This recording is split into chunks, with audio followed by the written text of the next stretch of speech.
bringing back an old center? Oh, Kenny's in town and came by, and it's good to see him. Man, I miss him. He had a great 2 years for us. I wish he would have stayed, but no, good to have around. How's just the reception from the team this week in practice, coming off another tough weekend? Oh, we had a really good practice yesterday. Today was dragging just a little bit. We went pretty hard yesterday. They lost a little bit of their energy today, but no, they're just got to play better. We got to cut the turnovers down. Got to get stops when we need them. So we got to play better. Is Will dealing with something? Yeah.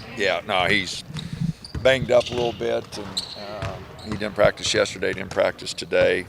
Hopefully he'll be able to go a little bit Saturday, but yeah, he's banged up a little bit. Not to make excuses, Dana, because ultimately a guy plays, you can appreciate playing through injury, but you don't get the execution you want and the performance you want, it still hurts. But does that kind of just add a little bit of context to what was a rough game for him with Washington? Yeah, I mean, he's not playing real well. Key didn't have a good game at Washington. Washington State, he played really good, and so we gave Key some of those minutes. Brennan was going to play a little bit more, and now he's out with a sprained ankle. So just kind of one step forward, one step back with some guys. Not just to this situation specifically there, but like a totality. Maybe we talked about it even at the end of last season with Will, and you get sick, but fan perception and things.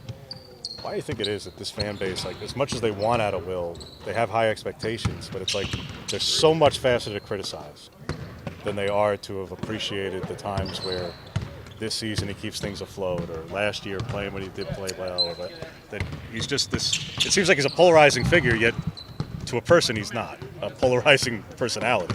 I have no idea that he was that polarizing. I don't know that. If that's what they're saying,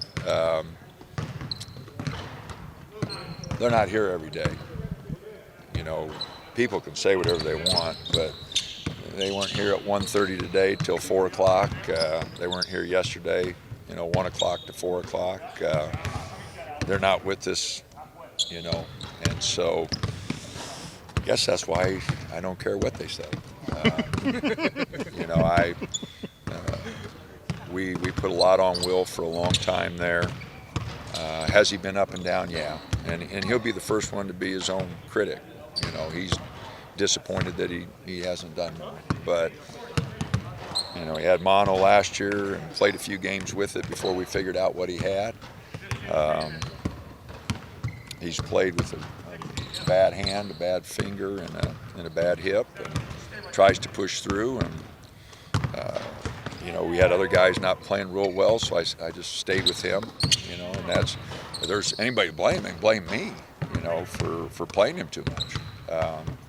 But like I said, I don't know what people say, but again, we're here every day.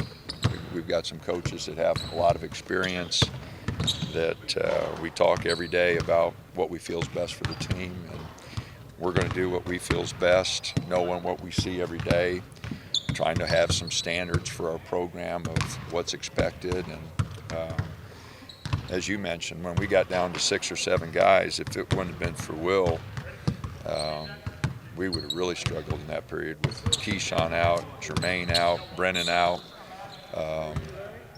We didn't have any other guards. And Or Biggs for a couple of days. yeah, no, he's done a good job. I know he's disappointed, like all our players are, where we're at. But the older guys can't feel sorry for ourselves. No one feels sorry for us. We got to pick it up and figure out a way together to make something happen here. Is he still able to come across as a leader when he's going through those up and down periods? Yeah. No, I mean, guys respect the fact that he's tried to play hurt. They know he's not healthy. They know he's here every day in practice. They know when he was able, he was putting in extra time. If they don't respect that, then guys respect work ethic. They respect talent. They respect work ethic. And they know who's working hard and who's not. They know who's invested and who's not. I don't have to tell them. They know.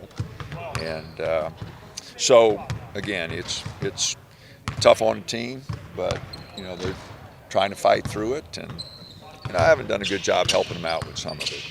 It's as much on me as it is any of the guys. That's disappointed. Where we're at. I'm disappointed. I haven't pushed the right buttons. I haven't done the right things to get us where we need to be. So, like I said, we're in this together, and we got to make a run here. And we've had 2 lively practices, physical, and I've been a little bit more demanding, trying to get them to do things. Cursed a little more than I usually do, and I don't like doing that, but trying to get their attention. Sometimes when you talk to them, they don't listen until I curse. Then they, coach must be mad today. So I don't know. The 4 seed is still in reach for you guys, especially with some of the games on the other team's schedule that are above you. Is that something that you use as motivation? Getting that bye can help you guys out. I haven't really looked at it, to be honest. I looked at Oregon State and just the next one. I think our guys have an idea because I heard them talking about it, but I just, like I said, we can't look at 3 games. We got to look at 1. What stands out about Oregon State since you've played them? Pope seems to have really got going. Well, he does. He gets those threes going. He does some good things. Taylor can really get it driving at the basket. They've been a little up and down, with their shooting, but they're a dangerous team, and they're 9-5 at home. It's kind of like with Washington State. You take a look at them; they were 9-3, 10-3 at home. Teams are different at home. They've got good wins over USC, Washington, Colorado. So, yeah, they're dangerous at home. Last time you played them, you were really able to use this size. Is that going to play an important part again in this one? Well, I hope so. I hope that we can get Dante the ball and have him make some plays.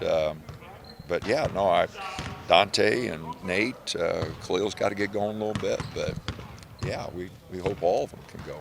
Well, you guys are in this season. How much more important does this game feel? Like you said, you guys got to really make a run here. How important does that sort of put on this game outside of the rivalry and outside of the 3-game losing streak, just where you are in the season right now?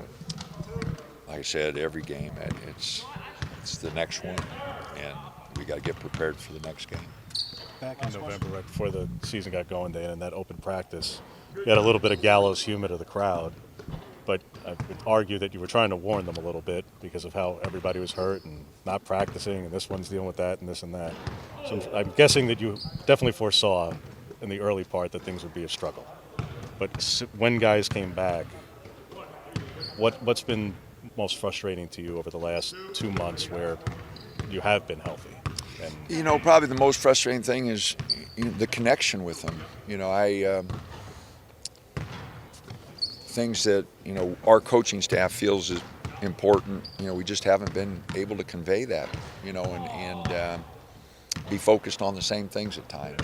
I'd say that's our in-game adjustments have not been some of our better ones, and whether it was rebounding the ball in the second half against USC, whether it was Tabellus killing us at Arizona, and every time out us talking about how we're supposed to be guarding him and not making the adjustment. So the turnovers in the first half, we hold Washington State to 29% from the field, but they get 8 more shots than us because of turnovers, and they got 2-3 layups because of the turnovers. So, we just